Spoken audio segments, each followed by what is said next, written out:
Bismillahirrahmanirrahim. Assalamualaikum warahmatullahi wabarakatuh.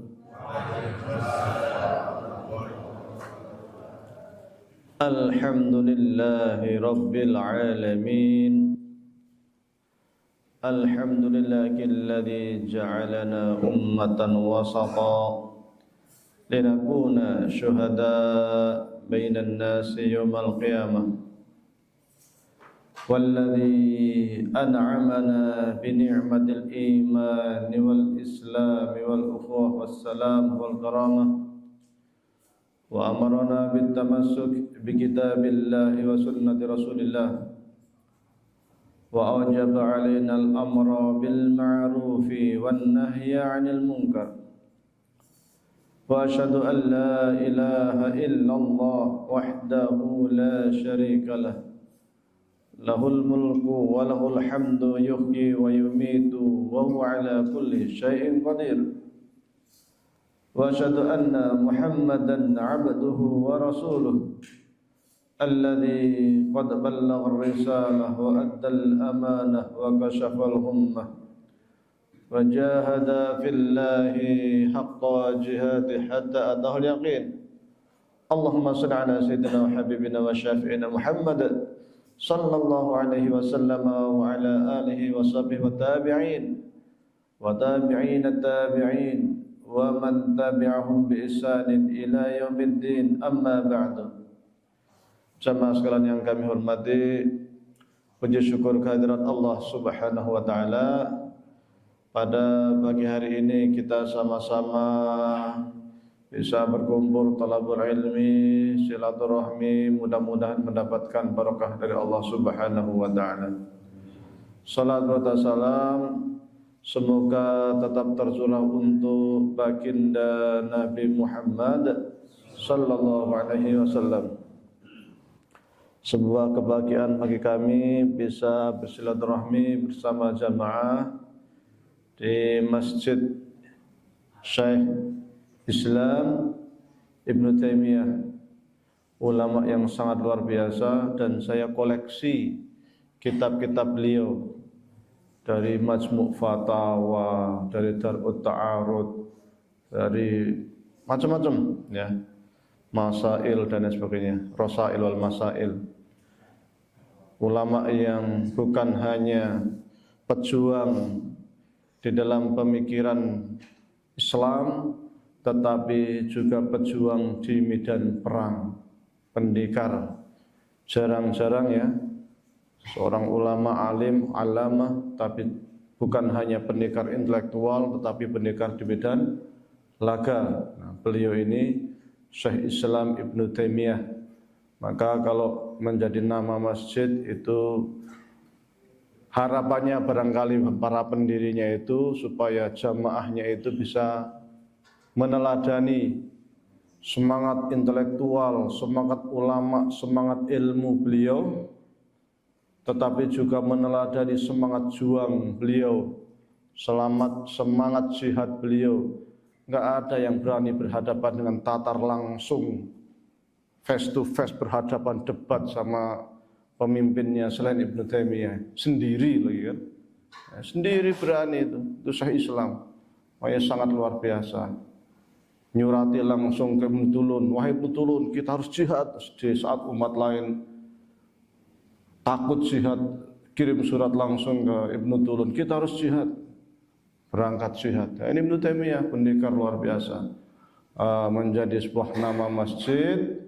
Maka ketika kita masuk ke masjid ini langsung ingat, Masya Allah salah seorang ulama besar, Masya Allah salah seorang pejuang besar. Ya Allah, jadikan saya seperti beliau, ilmunya, semangat jihadnya, semangat ibadahnya luar biasa.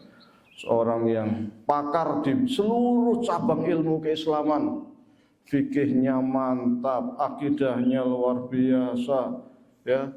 Bahkan menguasai filsafat, menguasai mantik, menguasai kalam. Sangat jarang seluruh ulama di zamannya mengakui kehebatan Ibnu Taimiyah. Tidak ada min ghairil munazi', ya, enggak ada yang menentang, semua mengakui bahwa beliau itu hebat. Adapun orang yang berbeda pendapat dengan beliau itu hal yang biasa di dalam khasanah pemikiran Islam. Ya, jamaah sekalian kami hormati, saya di Mesir bukan 17 tahun ya, 26 26 tahun. 17 tahun itu saya berangkatnya umur 17 baru ke Mesir.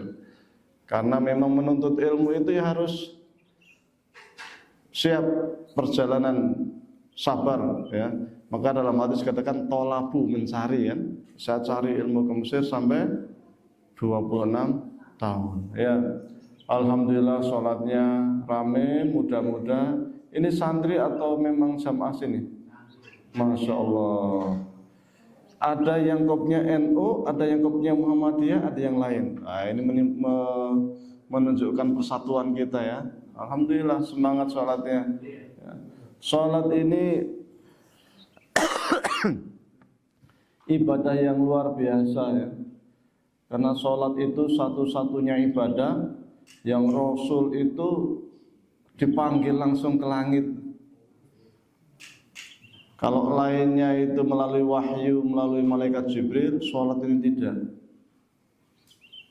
Dan ibadah sholat itu untuk baginda Nabi Muhammad itu dari awal risalah itu sudah diwajibkan sholat. Qumil laila illa qalila nisfahu aw inqus minhu qalila aw zid alayhi wa rattilil qur'ana tartila. Wahai Rasul, ini ayat ini, Quran ini, surat ini itu termasuk awal-awal surat yang turun, bukan akhir ya, termasuk awal. Wahai Rasul, bangun malam. Untuk apa? Untuk sholat. Tengah malam boleh. Kalau tengah malam abad, ya sepertiga malam boleh. Baca Quran secara tartil. Itu artinya sholat ini termasuk kewajiban yang awal. Hanya saja ada dua.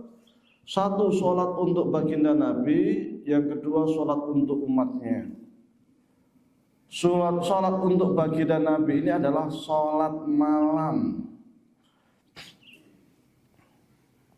Sejak awal risalah Rasul sudah wajib sholat malam. Jadi sholat malam untuk baginda Nabi itu wajib. Karena sholat malam itu sangat penting, sangat penting. Asa ayyab'atsaka rabbuka maqaman mahmuda.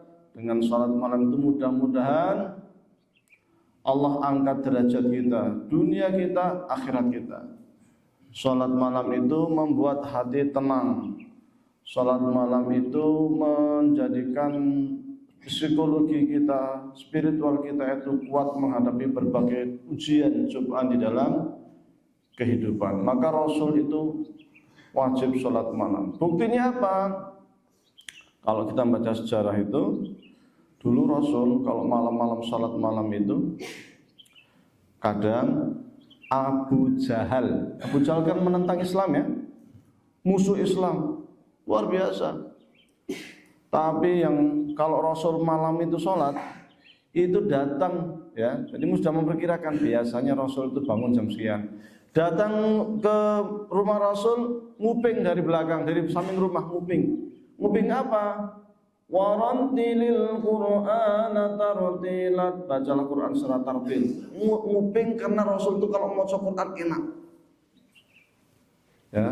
Orang Arab itu kan suka sastra. Orang Arab itu suka puisi. Orang Arab itu suka bacaan yang indah-indah.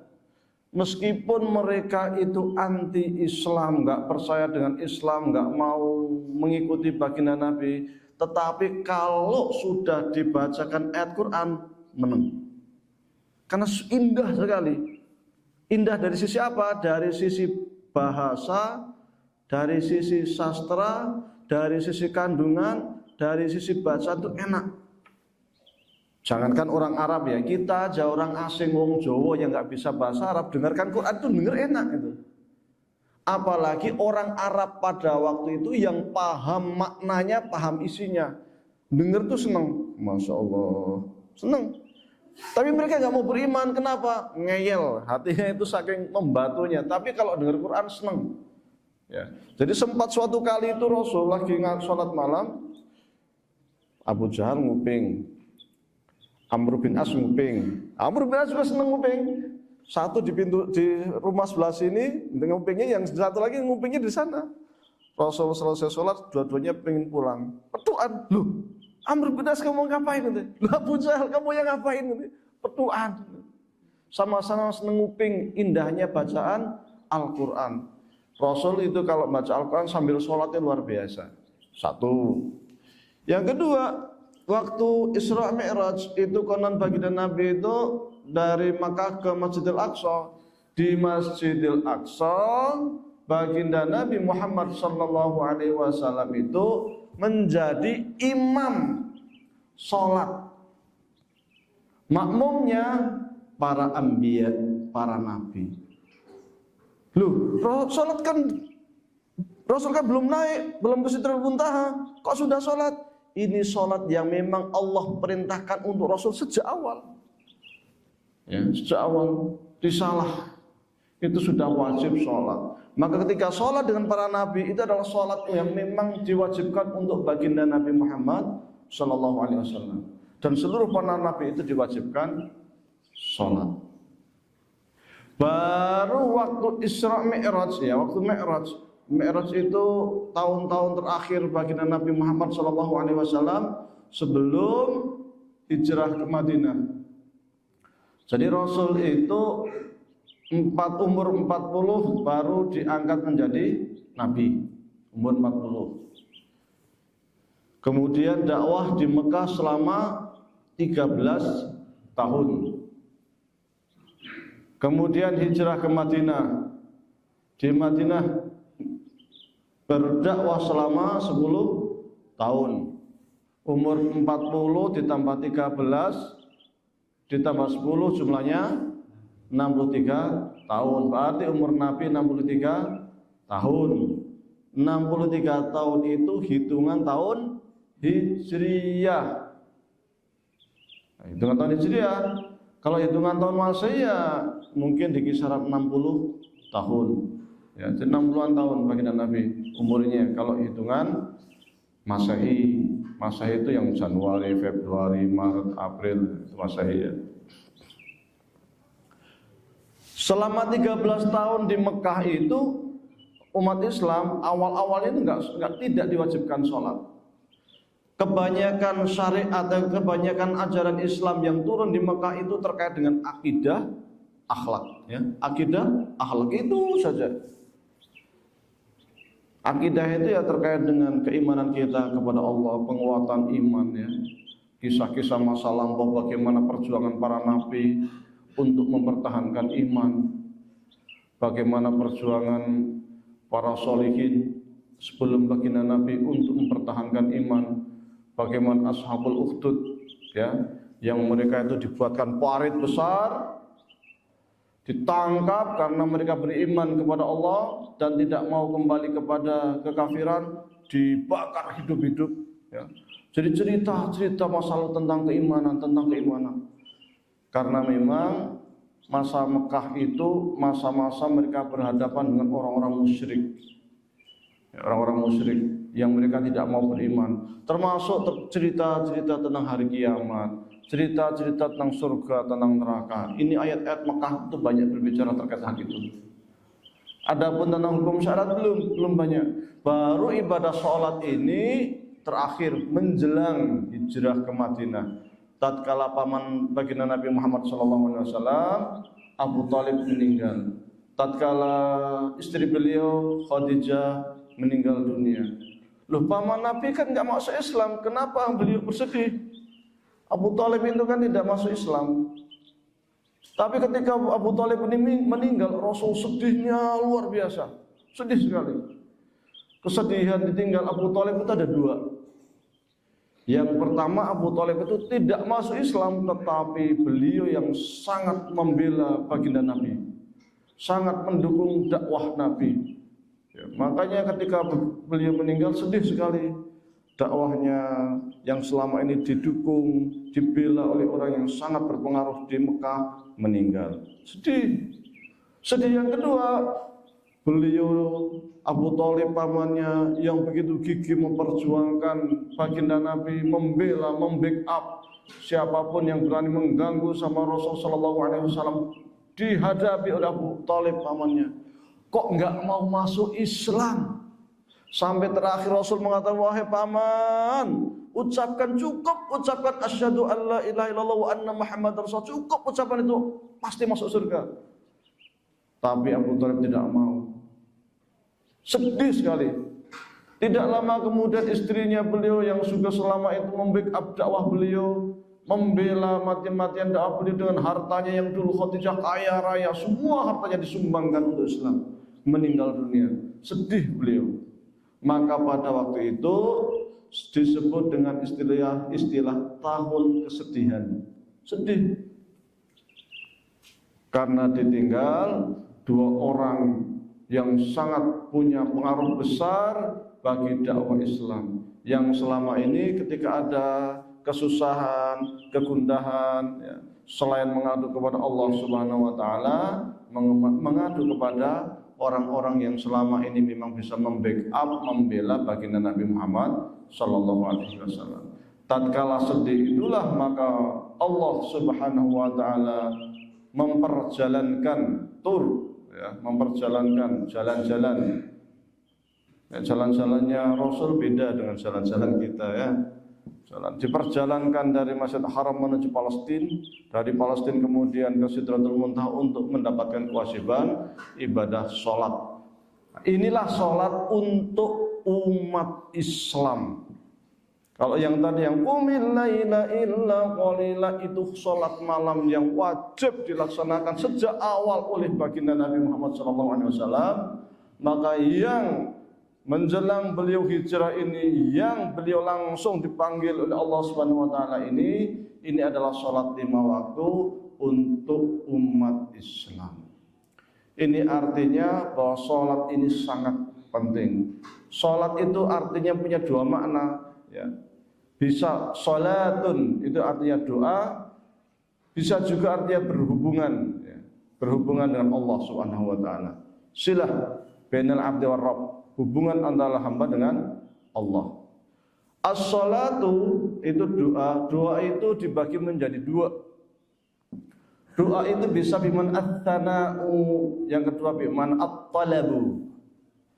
At-thana' itu artinya pujian. At-talabu artinya permintaan, mohon. Maka sholat itu isinya dari awal takbiratul ihram, Allahu Akbar, itu tanda pujian.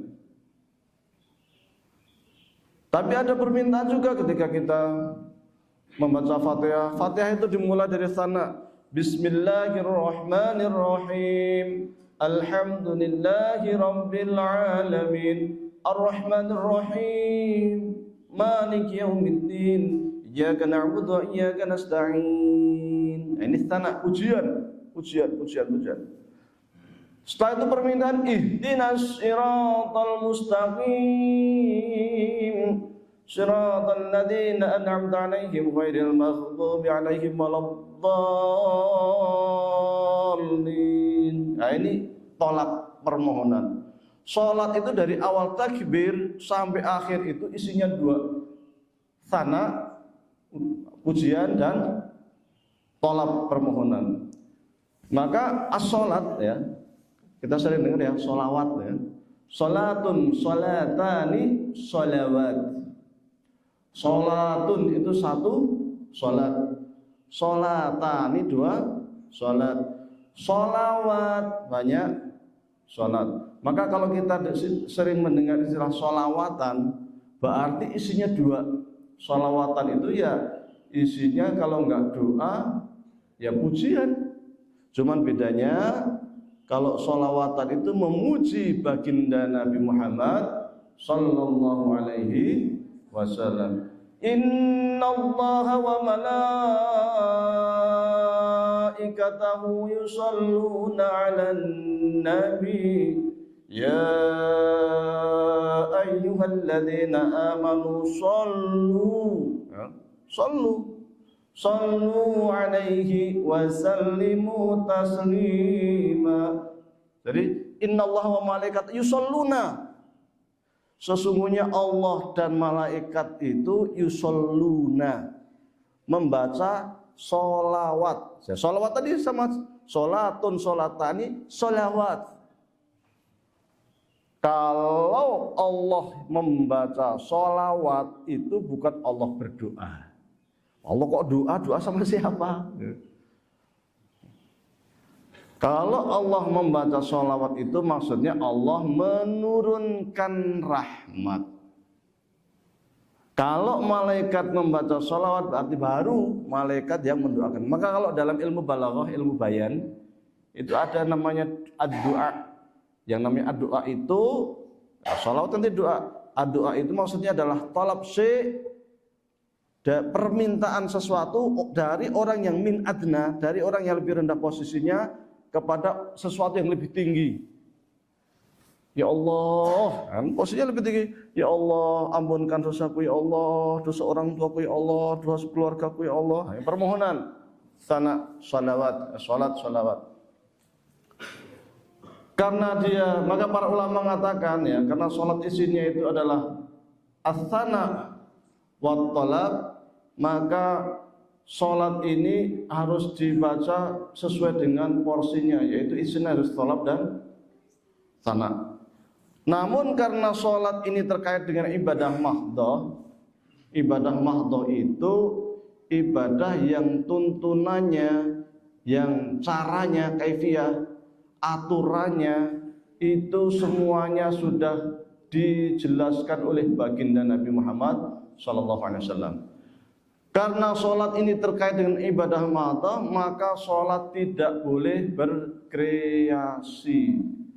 Shallu kama ra'aitumuni usolli, kata baginda Nabi. Sholatlah seperti kalian itu melihat saya sholat. Rasul sholat ada baca Fatihah, takbiratul ihram, ada Fatihah, ada ruku, ada sujud, ada i'tidal, dan sebagainya. Nah, kita ngikutin saja, nggak usah berkreasi, nggak usah buat-buat. Maka terkait dengan ibadah mahdhah ini, para ulama meletakkan sebuah kaidah al-aslu fil ibadah at-ta'abbud wal ittiba'. Prinsip awal di dalam ibadah itu adalah at-ta'abbud, ta'abbudi. Ta'abbudi itu sesuatu yang kita ngikut saja apa kata Rasul, ngikut saja apa yang dicontohkan oleh Rasul, tidak boleh buat. At-ta'abbud wal ittiba', mengikuti. Ya, karena ada orang yang, apalagi orang yang kejawen kan sholat itu kan doa. Setiap agama kan punya sholat. Kalau orang Arab ya, itu ketika melihat orang Kristen ke gereja, mereka bilangnya, oh orang Kristen lagi sholat. Ketika melihat orang Yahudi ke sinagog, itu mereka bilang, oh mereka lagi sholat. Jadi sholat itu kalau di Arab bahasa umum sekali, bahasanya umum. Semua orang yang ibadah untuk Tuhan mereka itu bahasa Arabnya sholat. Nah, kalau bahasa Indonesia kan enggak sholat yang khusus untuk kaum muslimin. Kalau orang Kristen bukan sholat, sembahyang kan gitu kan. Sembahyang mereka di gereja, sembahyang mereka di pura, sembahyang mereka di wihara kan, itu sembahyang mereka di kelenteng. Kalau sholat, oh berarti untuk umat Islam ini. Itu kalau orang Indonesia. Jadi lebih mudah. Orang Arab, entah Kristen, entah Yahudi, entah apapun, ketika mereka itu masuk ke tempat ibadahnya masing-masing, akan menyebut, oh mereka lagi sholat. Maka kemudian para ulama mendefinisikan sholat untuk kaum muslimin. Mahiyas sholat, apakah itu sholat? As-sholatu lughatan ad-du'a'u. Mesti kalau kita buka kitab-kitab fikih, sholat itu apa sih? Untuk kaum muslimin, untuk membedakan sholatnya orang Islam dengan orang Buddha, dengan orang Hindu, dengan orang Majasi, dengan orang Nasrani, dengan orang dan lain sebagainya. Sholatnya untuk kaum muslimin itu apa? Maka dibuatlah definisi sholat ya. Fas-sholatu hiya lughatan ad-du'a. Menurut secara bahasa adalah doa. Kalau cuma doa sama, orang Kristen doa, orang Buddha doa, orang Hindu doa, Yahudi doa, Majusi doa. Nah, baru kita mengambil makna istilahan. Apa itu? Sesuatu yang dimulai dengan takbiratul ihram, diakhiri dengan salam, dengan tuntunan-tuntunan tertentu, ya, sesuai dengan yang diperintahkan oleh Allah. Biniatin maksusotin, dengan niat tertentu. Jadi sholat menurut kaum muslimin itu dimulai dengan takbir, kaifiyah caranya tertentu, terakhirnya salam, niatnya juga tertentu. Ini baru namanya sholatnya untuk kaum muslimin, beda dengan sholatnya dengan non muslim. Karena sifatnya ta'abudi tadi, maka kita ngikut saja apa kata baginda Nabi. Di dalam sholat itu ada beberapa hal. Oh, tinggal 3 menit. Ada namanya syarat, ada namanya rukun, ya, supaya sholat kita baik. Ada namanya sunnah abad, santri ngerti ya. Ada namanya sunnah biasa. Kalau sunnah abad itu kadang disebut al-abad saja. Syarat itu sesuatu yang dilakukan persiapan sebelum sholat. Persiapannya apa? Wudhu dulu sebelum sholat itu. Pakainya harus suci, bersih, nggak ada penajis. Tempatnya juga harus bersih, suci, nggak ada najis. Kemudian menghadap kiblat. Ya, itu syarat. Sesuatu yang harus kita lakukan sebelum kita sholat persiapan. Harus nutup aurat. Maka kalau kita hendak sholat supaya sholat kita diterima, syaratnya harus terpenuhi. Kalau syaratnya ketinggalan, nggak sah. Nanti sholatnya nggak sah. Sudah takbir Allahu Akbar, sebelum wudhu. Nah, nggak sah, percuma. Allahu Akbar, pakai celana pendek. Nah, nggak diterima kan? Api-api kayak celana pendek. Padahal baca aja udah Bismillahirrahmanirrahim. Udah fasih gitu. Nggak sah. Karena syaratnya kurang. Lagi itu Allahu Akbar, ternyata sarungnya ada telek. Nah, nggak sah. Maka harus tahu paham syaratnya itu apa saja, persiapan yang harus dilakukan apa saja. Baru setelah persiapan kita paham, 2 menit lagi, ya, baru kita harus paham rukunnya. Rukun itu yang dilakukan kalau sudah mau mulai sholat, mulai takbiratul ihram. Nah, rukunnya ada banyak ya. Kalau di mazhab Syafi'i ada 18, 17 ya. Rukun itu ada namanya rukun qauli, ada rukun fi'li. Rukun qauli itu rukun yang harus diucapkan. Kalau dibatin sholat tidak sah. Oh, coret kan? Dibatin. Apa itu? 5. Takbiratul ihram, jadi harus bersuara. Qauli itu bersuara. Minimal bersuara itu kita ngomongnya itu telinga sendiri itu dengar. Takbiratul ihram, Allahu Akbar. Jadi makmum Allah. Nah, itu kita ngomong bersuara. Kalau takbirnya itu nah, terus batin, nggak diterima, sholatnya nggak sah. Yang kedua apa? Baca Fatihah. Kalau di mazhab Syafi'i, di Muhammadiyah, di NU, Bismillah itu bagian dari surat Al-Fatihah. Jadi surat Al-Fatihah itu 7 ayat menurut mazhab Syafi'i, menurut Muhammadiyah, menurut NU itu 7 ayatnya. Rangkaiannya, ayat pertama itu Bismillahirrahmanirrahim. Itu bagian dari ayat, harus dibaca. Sir atau jahar? Nah, boleh sir, boleh jahar. Sir itu dibaca pelan, bukan dibatin. Nek batin dulu namanya bukan baca. Nak, tolong baca nak. Itu halaman 1 bab pertama baca. Sudah Bu. Mana bacanya? Tak batin. Nah, orang moco. Moco itu bersuara. Kalau sir itu pelan. Bismillahirrahmanirrahim. Kayak tadi. Nah, imamnya tadi kan sir. Bismillahirrahmanirrahim. Alhamdulillahi rabbil alamin. Nah, sir. Kalau jahar suaranya kencang. Bismillahirrahmanirrahim. Nah, itu kencang. Itu namanya jahar. Menurut kita di NU, di Muhammadiyah, di mazhab Syafi'i, bismillah bagian dari surat Al-Fatihah, maka harus dibaca. Artinya ketika kita membaca jahar Al-Fatihah lengkap dengan bismillahnya. Karena di mazhab lain mengatakan bismillah bukan bagian dari Fatihah, andai kata tidak baca bismillah dianggap sah. Ya kan? Dua, yang qaulu yang kedua. Yang ketiga tahiyat. Yang keempat sholawat waktu tahiyat. Allahumma sholli ala Muhammad wa ali Muhammad kama shallaita ala Ibrahim. Yang terakhir salam pertama, assalamualaikum warahmatullahi. Jadi orang andai kata dia sholat nggak apal doa sholat, cuman apal takbirat ihram, cuman apal Fatihah sama tahiyat, sholawat terus salam tok, sholatnya sah. Pas ruku melu ruku meneng. Iktidal imam ikut iktidal meneng.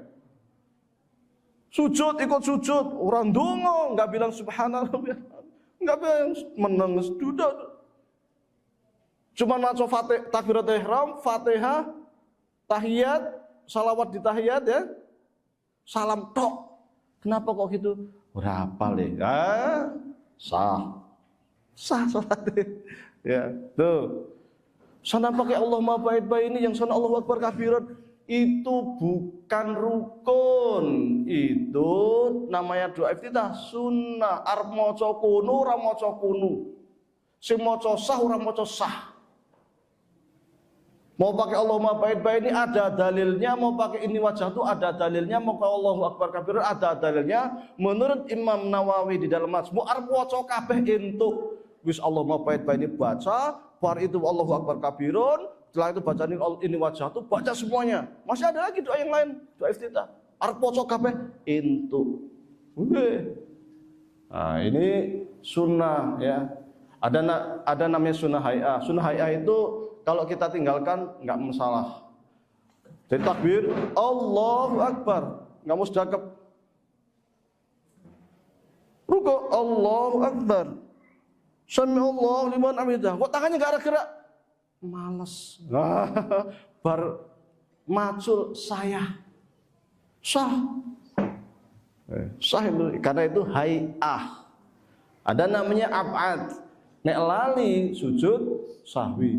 Zuhur mestinya ada tahiyat awal, lali ora tahiyat awal. Asar mestinya ada tahiyat awal, lali ora tahiyat awal. Salatnya sah tapi sebelum salam disunahkan sujud sahwi.